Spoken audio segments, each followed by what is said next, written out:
How's it, punters? Welcome back to the Best Sports Betting Podcast. A lot to unpack this episode, even though there's not too much sports taking place this weekend. We're going to start off with the Rugby Championship, and then we're going to jump over to the Premier League, take a look at some of the upcoming fixtures, and then a quick look at some cricket, and that's going to be the show. So, Simon, pretty disappointing result for the Springboks. I know in an episode like 3 weeks ago, I said that I expect New Zealand to pick up a win in the series, but I didn't. After watching that first test, I really didn't expect it, as I said in last week's episode. But man, I guess my initial thoughts were kind of spot on. Yeah. Like it's funny. Like yes and no. Like I said last week, it feels like one of those games where you kind of be like you'd be kicking yourself in hindsight. Not for taking the All Blacks at such a big price, but I just can't say it was as simple as that because, in all honesty, the Springboks were a lot better than the scoreline suggests, right? I don't want to go into too much detail about the disallowed tries, but I must say I'm not one of those fans who feel we were completely robbed by the All Blacks, and they were good for their win. But that said, there's no doubt about it to me that so-called obstruction by the Springboks, which led to that brilliant try by Lakanya, was total BS. I think that decision, it led to a 10-point swing in the game because obviously instead of South Africa getting 7, the All Blacks ended up getting 3. So that's a 10-point swing, and I think that's very troubling. That it really did change the pace of the game. Look, we ended up losing by 12, and as I said, I think that the All Blacks were good for that win. But it was a very, very, very, very close contest on the field. And I just think I think on the whole, the ref did really well, but I just don't know where that decision came from. Yeah. But sorry, Karen. Good fight back from the Springboks after that first half pummeling, got back into the game. And the ref was decent. I think he was. South Africans always complain about the ref when they lose, but I don't. Even if the ref was let's say better, I still think we would have lost that game. It was a good game, but too many people underestimated the I think so. I think we would have lost that game narrowly for sure. And as I said, I think they're good for their win. All credit to the All Blacks. Their handling was much, much better from last week. And, I think in the beginning, our sort of smothering highline defense was working to stifle them. But they found a way through us. And they also had some very clever kicking of their own. I think our kicking game was vastly better than theirs last week. And I think they played an equally good kicking game, perhaps even better this time. Yes. So I think full credit to them for an impressive victory. I just wish the scoreline reflected the reality of the game because, at the end of the day, it was actually very, very close. And I didn't, although I was very disappointed in that disallowed try, I felt very good about that game. I think both teams played very well. I just don't think that, that scoreline was a real reflection of what happened on the field. Yeah, and hopefully we can take some of that, some of these lessons learned and take them over to Australia when we do go tour there. But let's jump into some Premier League. Pretty interesting weekend of Premier League action. I think let's unpack some of the results. Arsenal picking up a good win against Leicester. Newcastle picking up a good away win against the solid Brighton side, 0-0 that one. I think a draw was predicted by many pundits there. City smashing Bournemouth 4-0. Absolute. What kind of expected that? Expected them to get stomped like that. Then the big one was Brentford beating United 4-0 on Saturday, Simon. Yeah, sure. We were talking about obviously their loss in the first week for United, obviously being a terrible start, and sure, that's really getting put to the sword. 4-0. Funny enough, it's kind of look at the sort of City winning 4-0 and United losing 4-0. It's just kind of like shows you how the different sides of the different halves of Manchester just looking totally different. I guess that's the worst possible start for Ten Hag. And now there's talk of you fancied Brentford last week. I didn't fancy Brentford. Actually, I fancied a draw in the Chelsea Spurs game. Right. Yeah. But Ronaldo now looks like he's going to leave the club, potentially for Atletico. Apparently his attitude in the dressing room has just been terrible. Prima donna. Teammates he's sitting on his own having lunch, and so I don't think they'll be all that disappointed to see him go. But going back to that, the definitely the highlight of the weekend, which was the Spurs Chelsea game. Of a game. Wow. Yeah, and look, it was obviously I think it was the 96th minute goal from 95-53 or 95, like 30 seconds left or something. With Kane comes in with that last like Yeah, against the run of play. absolutely. And bagging us a nice 5-2 winner there on the draw. So that was awesome. And obviously you backed a double chance there, so that we both hit the nail on the head. And I think just the way we felt about the game, I think also was right in the sense that I think, we said it would sort of be it would be a case of Spurs kind of refusing to lose. And I think that's kind of what it was. They sort of kept Chelsea at bay, and that's exactly what happened. Yeah. But yeah, as you said, Harry Kane, last minute goal to level it there. Does nothing the whole game and then comes in with a crucial goal at the, Yeah, absolutely. at the end. But I mean, but that wasn't the end of the drama. Yes, the handshake. Yeah, sure. I mean, Conte, from what I could see, I mean, it's a bit tricky, but from what I could see, it looked like Conte kind of refused to make eye contact. Yes, I listened to all of the stuff afterwards as well. It was and he kind of pulled his arm back. But I mean, then the players stormed the pitch and tried to intervene. It was all kind of very childish and unnecessary. Both ended up getting red cards, and at least afterwards, credit to both of them that they both Tuchel and Conte did say that like it's nothing. It was just emotions. Yeah. I mean, obviously a very, very fiery game, and yeah, really delivered on I think all expectations there. I feel Spurs were the better side. Chelsea were the much better side in that game. Much better. I think so as well. Actually, I expected for Spurs. I feel quite lucky that draw came in because I think that Chelsea were dominant. I thought it was going to be a little bit more even than it actually ended up being.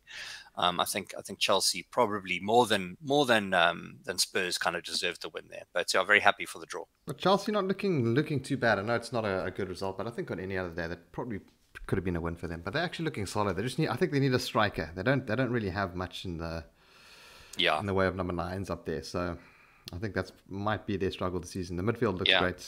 Just speaking of strikers, I know we kind of we touched on this earlier, but I mean, Gabriel Jesus. Ooh. I mean, he was absolute dynamite for Arsenal. I mean, not only did he get them 2 goals up before half time, but he also had a part in every single goal. So scored 2, assisted 2. He was, I mean, that is just, we were talking about it last week or the week before, about it being, a very, very good signing for Aston. I think that's just what they need up front. And then last night, Liverpool, I watched that one as well. Fell asleep after the game. Liverpool getting a red card, very stupid headbutt from Nunez. And Darwin, whatever he wants to be, whatever he wants to be called. Yeah. And beautiful goal from Diaz, though. Absolutely stunning strike. It was fantastic. Great strike from Zaha as well for the Crystal Palace goal.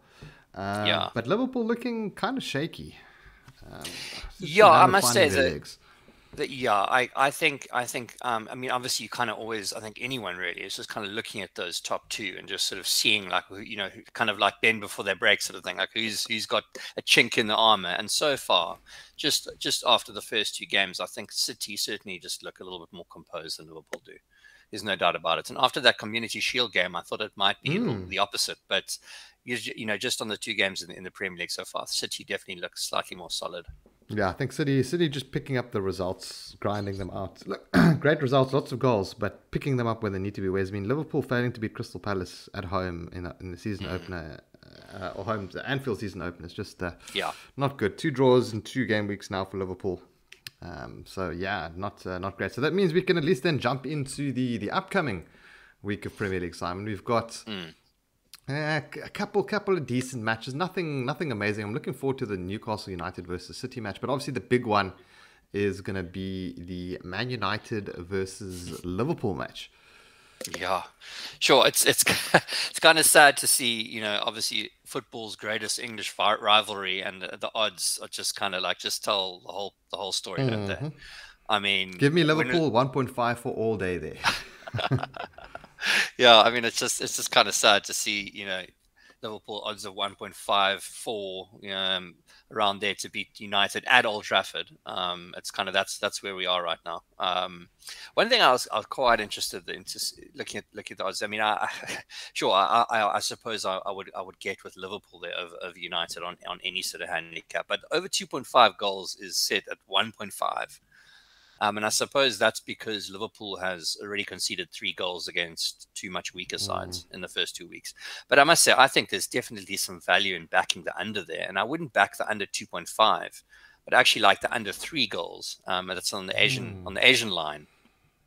Because I just think United are going to be so terrified to lose this game, to lose their third consecutive game.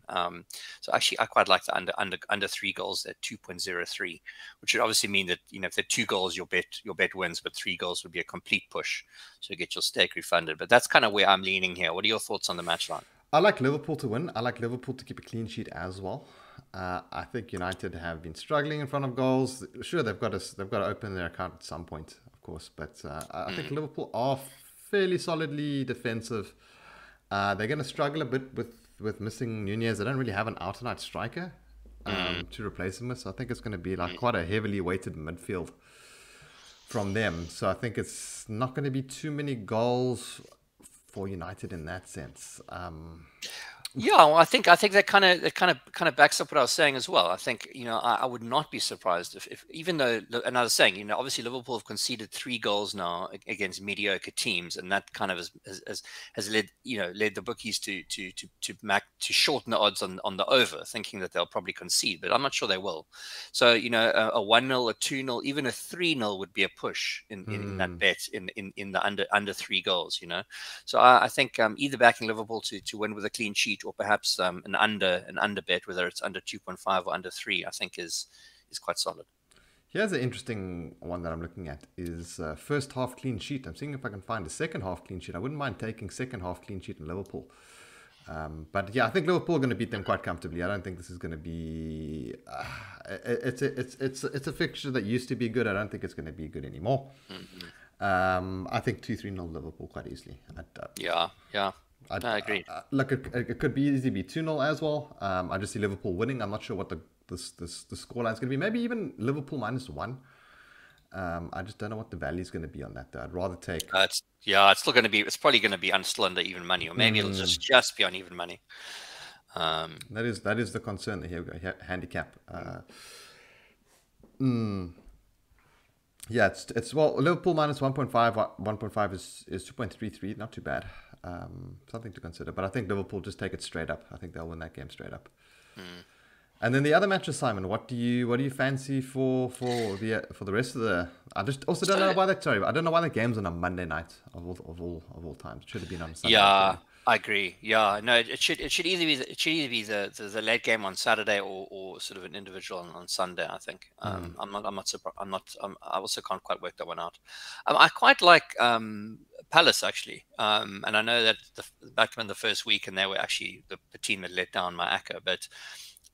Look, I think there's a lot of talk of Aston Villa, being a top half team this season and so on. But I think Palace on the draw no bet at around 1.77 actually looks quite decent. I must say, I think I'll admit I almost feel like I do have some bias toward this team. I just love watching them play, but I just think those odds look slightly big for a. I know they're not a huge home side. They're kind of they're sort of split their away, wins. haven't they? They're a team that kind of don't tend to obviously win slightly more games at home, but not a huge discrepancy.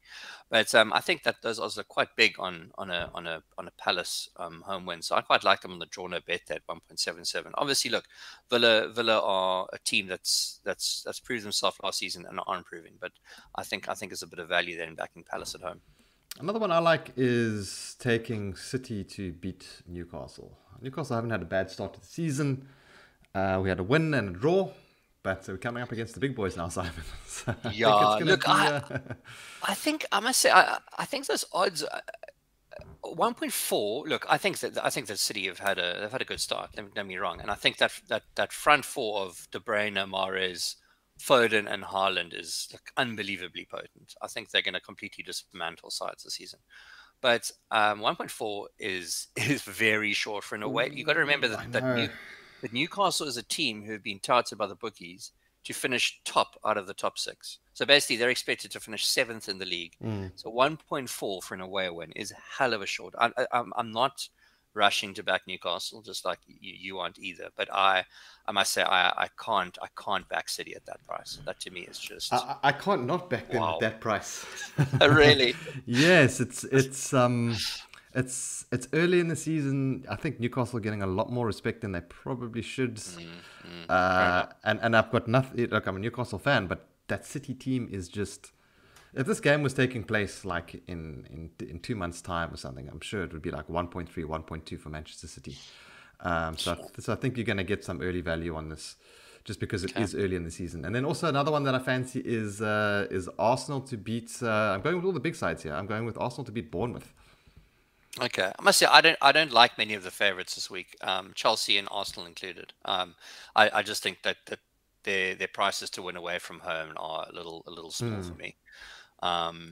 Yeah, look, I'm very very interested to see that City Newcastle game, but sure that's I mean just considering of the respect that Newcastle have got from the bookies in the past, for City to be that short, sure, that just doesn't look right to me. But again, I Yeah. mean it's yeah, City should beat them comfortably. Let's be honest. I mean, just looking at like, I mean, if we take the Man United versus Liverpool game for comparison, I mean, Liverpool are 1.54 there, and this is the Liverpool game, Liverpool side that's missing a big player. It's playing against the side that's arguably weaker than Newcastle, playing worse than Newcastle at the moment. Yeah, It's also in Liverpool pretty bad form, haven't picked up a win yet, and they're 1.54.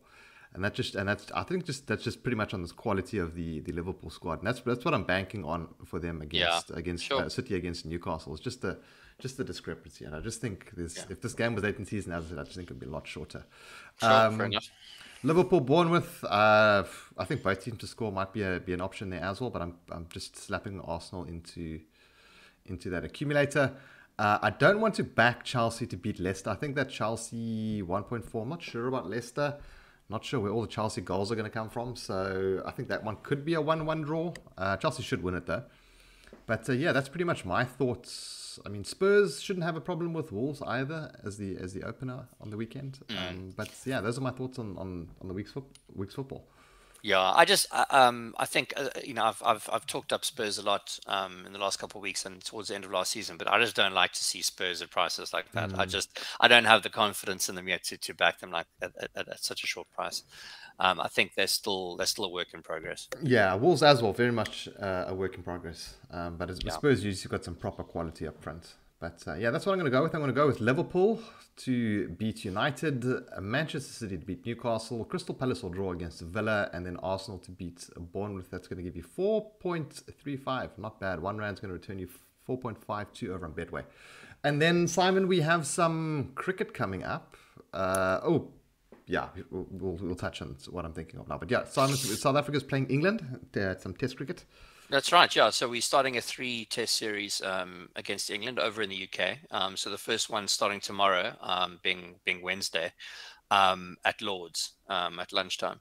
Yeah, it's been both teams have actually had quite a lot of success of late. England more recently, just because they've played more recently. But yeah, I mean England had a successful series against New Zealand in June, won all 3 tests. They also overcame India in a one-off. And then the Proteas also had a lot of success against India, Bangladesh, and West Indies. But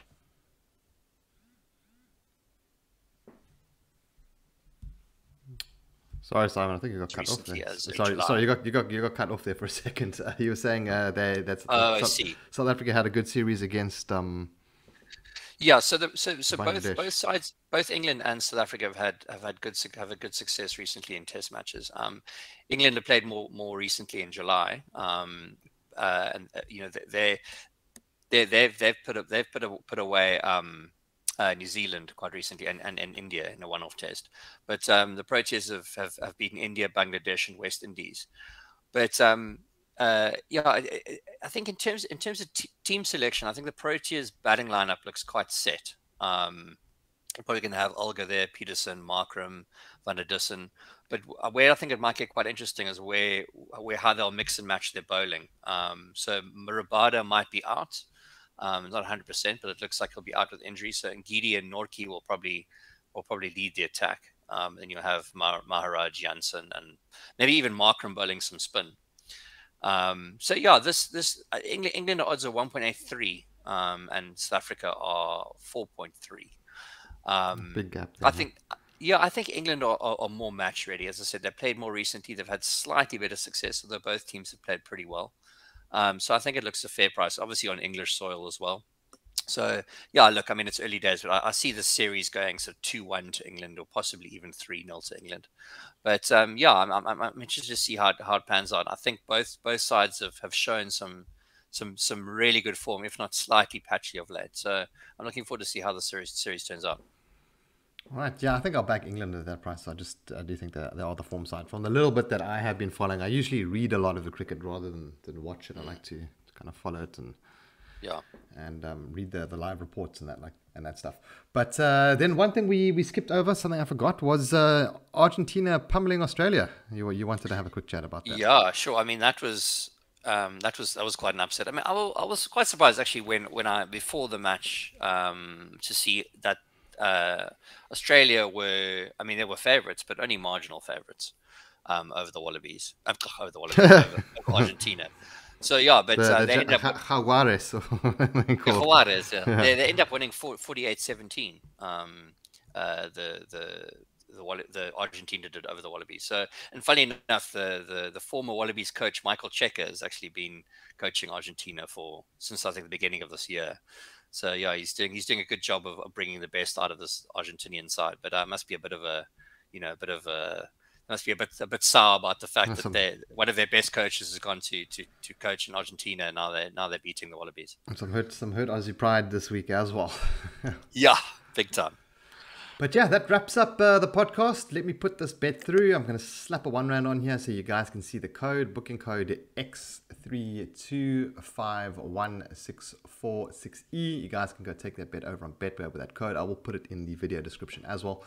I will be doing our 20,000 subscriber video. I think I'll be posting it on Monday, and that's going to be explaining how the competition is going to work and all of that for those of you guys, for those of you who are interested in that. So it's going to, when the live stream is going to be for the giveaway, all of that. But so watch out for that one next week. I think probably Monday. But yeah, guys, thanks for tuning to this episode of the podcast, and we'll catch you in the next one. Have a good one, guys. Cheers.